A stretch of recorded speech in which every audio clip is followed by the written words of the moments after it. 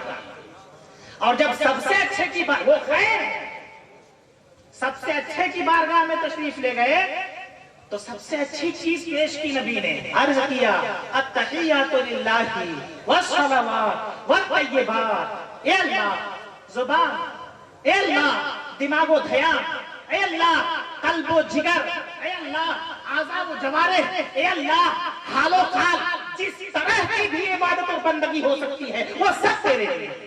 سبحان اللہ. اللہ نے ہر طرح کی بندگی کو خدا کے حوالے کر دیا اور امت کو درس دیا کہ بندگی کے لائق صرف ایک اللہ ہے. کسی کے آگے سر نہیں جھکانا سوائے اللہ رب العزت کے. ساری عبادتیں اللہ کے حوالے کر دی تو اللہ رب العزت کی رحمت کاملہ جوش میں آتی ہے. اللہ کی طرف سے ارشاد ہوتا ہے السلام علیکہ ایھا النبی. اے اللہ اگر رسول اگر ہر طرح کی عبادتیں میرے حوالے ہے تو ہر طرح کی سلامتی بھی تیرے حوالے ہے. ہر طرح کی سلامتی بھی تیرے لیے ہے. نعرہ تکبیر، نعرہ رسالت، نعرہ حیدری، نعرہ تحقیق. اچھا نعرہ تحقیق، نعرہ تکبیر، نعرہ تکبیر، نعرہ رسالت، نعرہ رسالت، نعرہ حیدری. جناب شمس الدین صاحب قبلہ، علماء اہل سنت، مسلک اعلی حضرت، پیغام کربلا کانفرنس. نعرہ تکبیر، نعرہ رسالت، نعرہ حیدری، علماء اہل سنت، مسلک اعلی حضرت، علماء اہل سنت، شہداء اہل سنت. وعلیکم السلام. سبحان اللہ سبحان اللہ. بہت بہت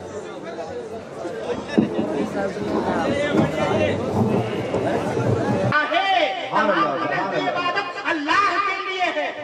کیا ہے کہ خطاب کے مقام پر غیبت کے صیغے سے غیبت کے صیغے کو پیش کیا جا رہا ہے. وجہ یہ ہے میرے دوستو، جب ہم کسی بڑے کے پاس پہنچتے ہیں تو ہم خطاب نہیں استعمال کرتے، تم تڑاک نہیں کرتے، تیرا میرا نہیں کہتے. وہاں جا کر کے ہم کہتے ہیں کہ حضور یہ کیا جائے، جناب یہ کیا جائے. خطاب کے بجائے غیبت کا صیغہ یہ ادب کا مقام ہے. وجہ اس کی کیا ہے؟ باب بلاغت میں جب آپ دیکھیں گے تو آپ کو پتا چلے گا. خطاب یہ قرب کو بتاتا ہے. خطاب کا مطلب اس کو انگریزی میں کیا بولیں گے؟